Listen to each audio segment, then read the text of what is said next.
It's geek time, guys.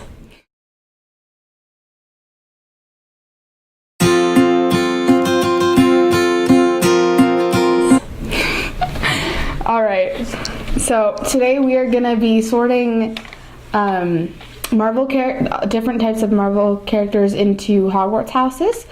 And that's like, it's Infinity War's coming up, and I mean, Fantastic Beasts 2. Like, we just thought we'd, combine them. Like, why not? So the first person that we're going to sort is Iron Man.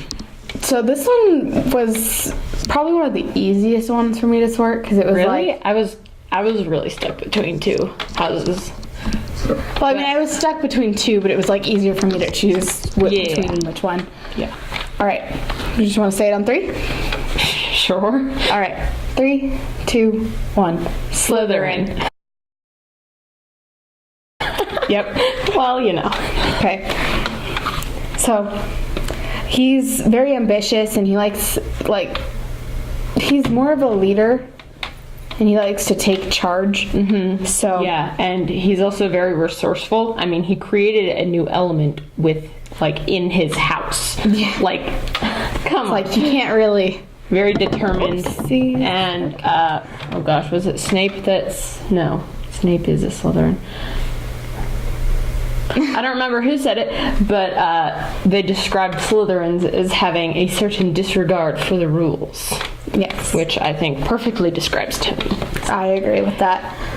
Okay, next one. Not much controversy on that. No. Oh, wait, another thing I wanted to mention was on the website I was on, the Harry Potter wiki page or whatever. There was a line on it that said, those that were able to feel love, Slytherins, were known to cherish their passion abidingly and unconditionally, although often tragically due to an inability to act appropriately on their feelings, which I feel like perfectly describes his relationship with Pepper.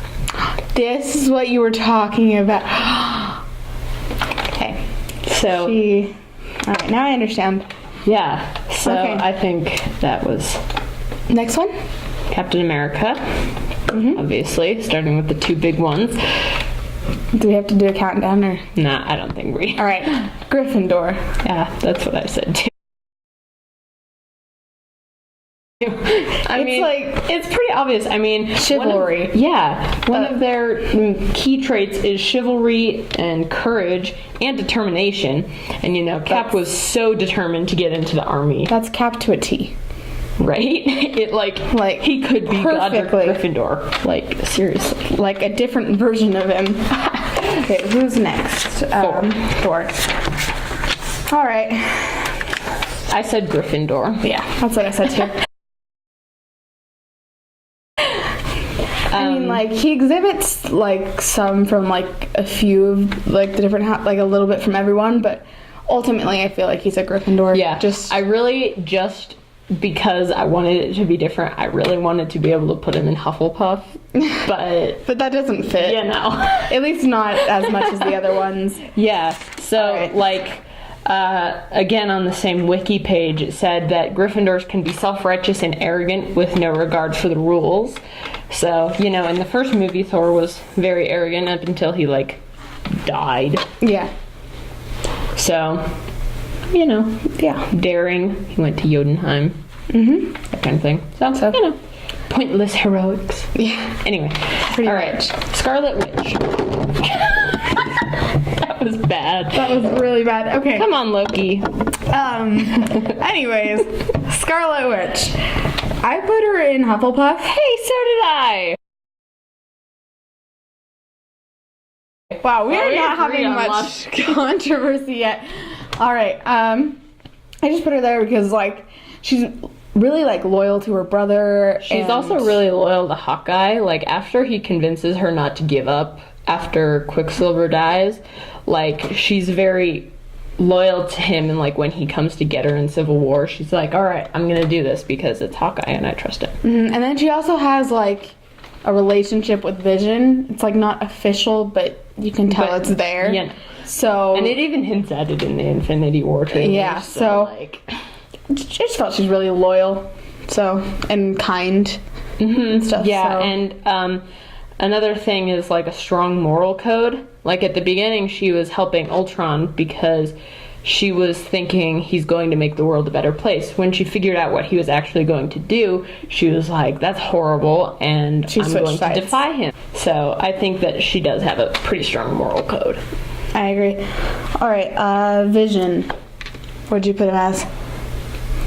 I couldn't decide between Gryffindor and Hufflepuff. Really? I put him in Ravenclaw. Really? Yeah. Okay, I put him in Ravenclaw because I felt like he's really smart, and he always kind of, and maybe it's because of the fact that he's also Jarvis, but like he just seems to like have a lot of like ideas and is very like tactical, but also he thinks about like everyone's, like what's going to happen to everyone, not just a certain group of people. So I don't know, I felt like that was pretty Ravenclaw. I think that he's very chivalrous, which is a Gryffindor trait. He's also pretty loyal to Tony because, like, he was Jarvis, right? So he was, like, created by Tony. Both Vision and Jarvis were created by Tony. So, I mean, he's extremely loyal to Tony. He still calls him Sir and Mr. Tony or whatever. He's also very patient, and he's very dedicated. Yeah. Like with keeping Scarlet Witch at the compound in Civil War, like even though he likes her so much, he's not going to defy Tony's orders. Yeah. So I couldn't decide, but you know, you guys help us decide. I think that's like, yeah. I don't know what the word I'm searching for is. Anyways, moving on. Okay, Quicksilver. Gryffindor. Yeah, I said Gryffindor too. I mean, he sacrificed himself to save Hawkeye and a little boy. Like, exactly.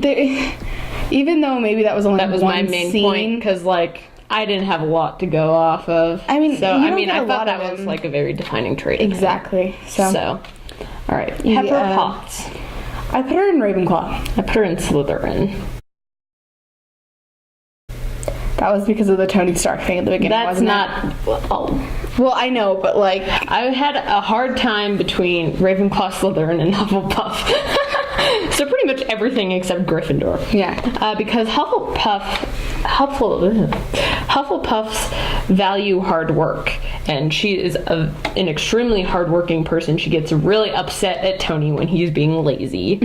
And then Slytherins value ambition, and they are ruthless perfectionists, which I feel like she is such a perfectionist.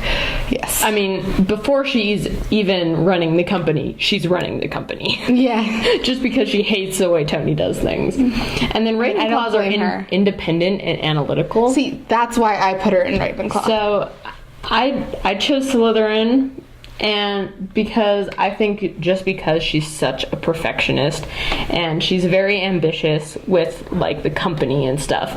So, and then along with the thing, I was thinking that maybe because she's a Slytherin, that's why her and Tony clash and get along at the same time. Yeah, like that makes because sense. I feel like there would be, if you're the same house, like with your partner, then it might be a little bit like a little bit of too similar or something. I don't really know. So I'm struggling to open notebook. There we go. Good job. Okay, Black Widow. I put her in Gryffindor. Oh my gosh, another one I couldn't decide. Gryffindor or Slytherin. I mean, because Gryffindors live in the moment and they're very courageous and brave, which is definitely Black Widow. But Slytherins also use their strength and intelligence, and they're also very realistic and driven. Yeah. So I feel like she's like kind of split between the two. Okay. I don't know which one I think she is more. But. Okay. I would also argue that she's a little bit of a Hufflepuff, just because, like, with Hawkeye's family, they call her, like, Aunt Nat and stuff, because, like, she's... Yeah. So I'd say she's pretty caring and stuff with all the other, like, Avengers and stuff, but ultimately I put her in Gryffindor because she's really, like, she's strong and, like, she just does her best. Anyways, next one. Bucky. I really couldn't decide with Bucky. I put him in Gryffindor. I was debating between Gryffindor and Slytherin, but I was like, he's Gryffindor. I don't know.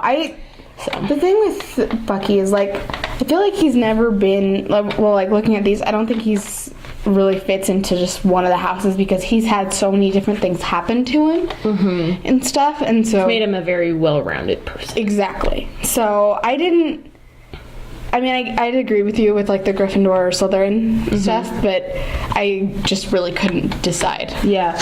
Well, the reason I put him in Gryffindor is because he was very brave. Like, he went into the army and stuff. I mean, and they were probably like, you guys should all go in the army. But, I mean, still, that's pretty brave.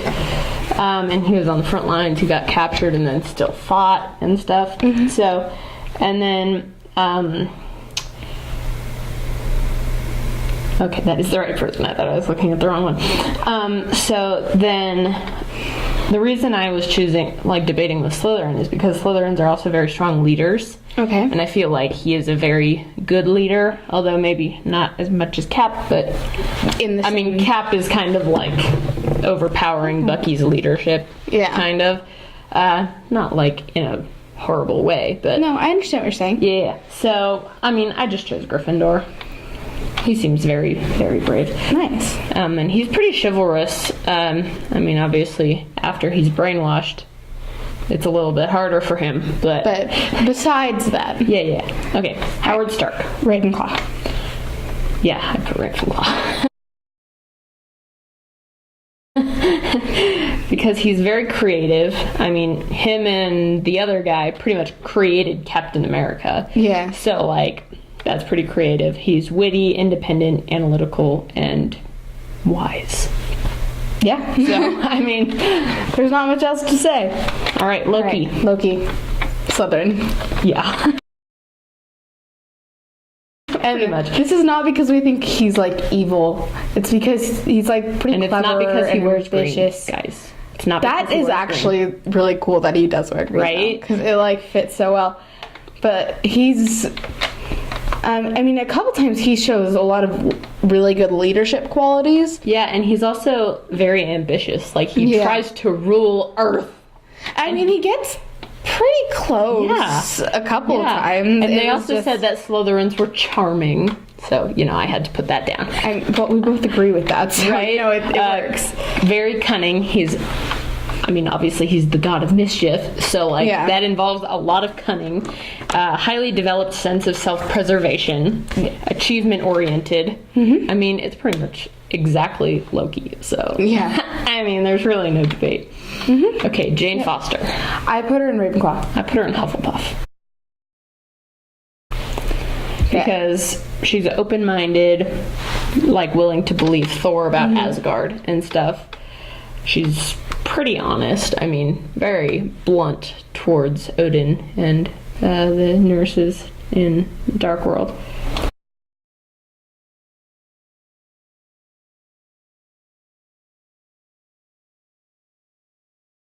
And remember, geek out, guys.